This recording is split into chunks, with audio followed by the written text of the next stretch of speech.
Bapak Ibu, Shalom. Ketika Yesus menjadikan orang Samaria sebagai pahlawan di dalam Lukas 10 ayat 25 sampai 37, pembaca modern bisa berkata, "Oh, begitu, bagus sekali." Tapi orang-orang Yahudi tidak mustahil berkata, "Apa? Orang Samaria?" Kejutan teks sering hilang karena jarak budaya, Bapak Ibu. Apa sebenarnya yang ingin diubah Allah di dalam diri kita sebagai pembaca melalui teks itu? Ini pertanyaan yang sangat dalam ya Bapak Ibu ya. Jika kita membaca Lukas 10 ayat 25-37 hanya sebagai kisah tentang menolong sesama, kita mungkin kehilangan tujuan utama dari Yesus ya Bapak Ibu. Ayat mana yang menunjukkan Yesus menjadikan orang Samaria pahlawan? Ayat yang dimaksud adalah perumpamaan orang Samaria yang baik hati, the good Samaritan, di dalam Lukas 10 ayat 25-37.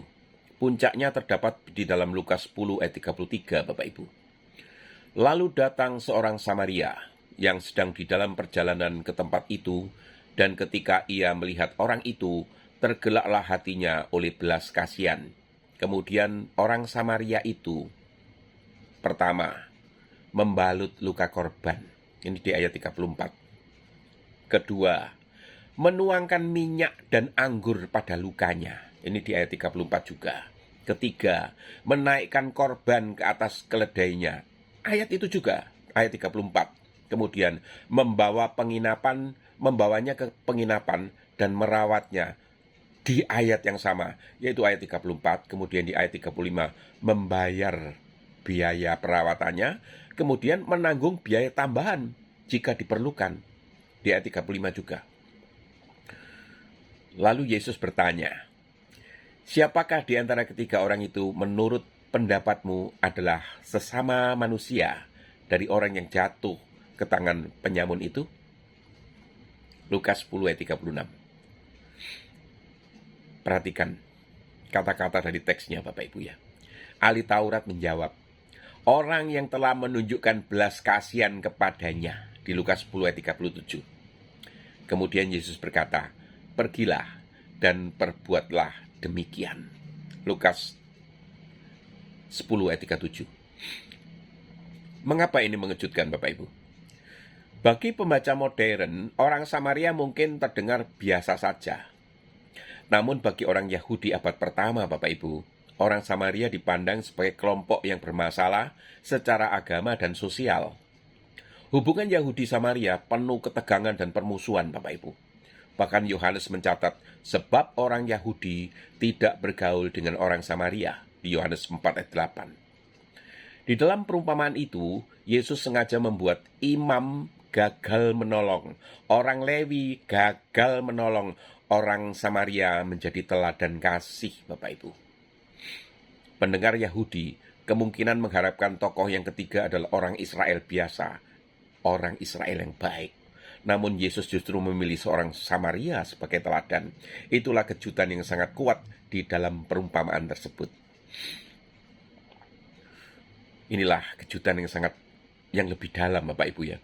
Perhatikan bahwa ketika Yesus bertanya siapa yang menjadi sesama manusia, ahli Taurat bahkan tidak menyebut kata orang Samaria Bapak Ibu. Ia hanya berkata, orang yang telah menunjukkan belas kasihan kepadanya.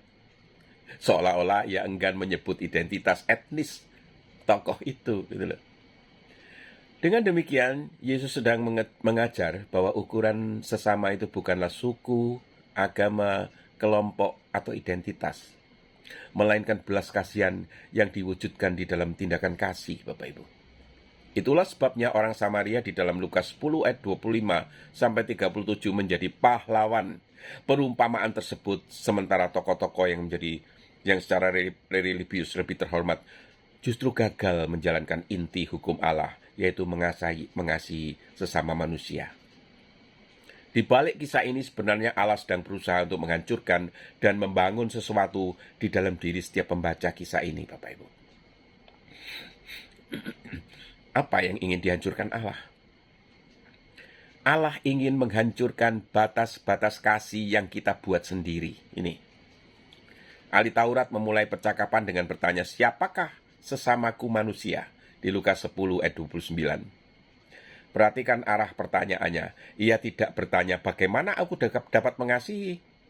Ia bertanya, siapa yang wajib kukasihi? Artinya ia sedang mencari batas, Bapak Ibu. Ia ingin tahu siapa yang termasuk, siapa yang tidak termasuk, sejauh mana kewajibanku. Lalu Yesus membalik pertanyaannya. Di akhir perumpamaan Yesus tidak bertanya, siapakah sesama orang itu, melainkan siapakah yang telah menjadi sesama manusia. Di Lukas 10 ayat 36. Fokusnya berubah dari siapakah yang layak menerima kasihku menjadi apakah aku menjadi pribadi yang mengasihi. Allah sedang mengubah orientasi hati, Bapak Ibu.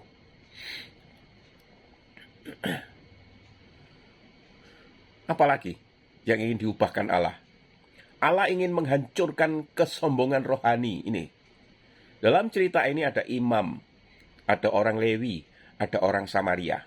Pendengar Yahudi kemungkinan mengharapkan imam itu gagal, Lewi gagal, orang Yahudi berhasil. Tetapi Yesus berkata, imam gagal, Lewi gagal, Samaria yang berhasil. Ini seperti meledakkan ekspektasi mereka ini, Bapak Ibu. Pesan yang tersilat, jangan mengira kedekatanmu dengan agama otomatis membuatmu dekat dengan hati Allah. Seseorang bisa mengelabui Taurat, melayani di bait Allah, atau memiliki jabatan rohani, namun gagal mengasihi. Sebaliknya, orang yang dianggap luar justru melakukan kehendak Allah. Ini sangat menusuk kesombongan religius, Bapak Ibu. Apalagi, Allah ingin membangun belas kasihan yang melampaui identitas kelompok ini. Bagi orang Yahudi waktu itu, orang Samaria bukan sekedar orang asing. Orang Samaria adalah kelompok yang dipandang sesat, najis, dan musuh historis. Tetapi Yesus memilih tokoh itu sebagai pahlawan. Mengapa? Karena Allah ingin menunjukkan bahwa kasih sejati tidak berhenti pada suku, pada bangsa, pada denominasi, pada status sosial, dan preferensi pribadi. Kasih kerajaan Allah melampaui semua itu.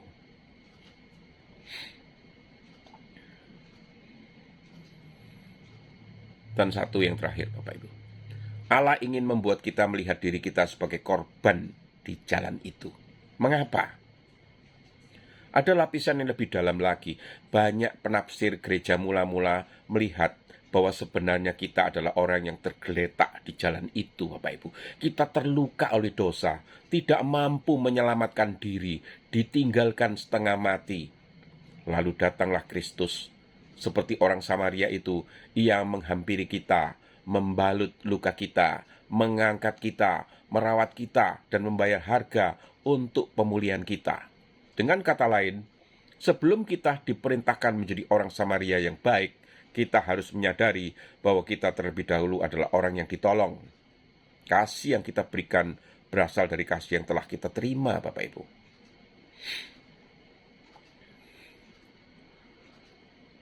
Sebuah pertanyaan yang mungkin ingin ditinggalkan oleh Roh Kudus kepada Bapak Ibu ya, kepada para pembaca khususnya.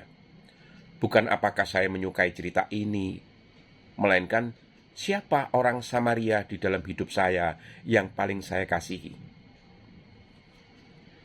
Mungkin itu orang yang berbeda keyakinan, rekan kerja yang menyakiti kita, atau anggota keluarga yang mengecewakan, atau kelompok yang kita pandang rendah dan bahkan musuh kita.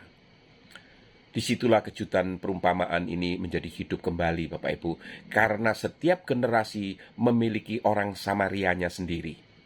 Dan melalui Lukas 10 ayat 25-37, Allah sedang mengubah hati pembaca dari siapa yang pantas menerima kasihku menjadi apakah aku bersedia menjadi sesama bagi siapapun yang membutuhkan kasih ini. Itulah perubahan besar yang ingin dikerjakan Allah melalui teks ini. Bukan sekedar menambah pengetahuan tentang belas kasihan, tetapi membentuk hati yang menyerupai hatinya, hati Kristus. Amin. Semoga Tuhan memberkati.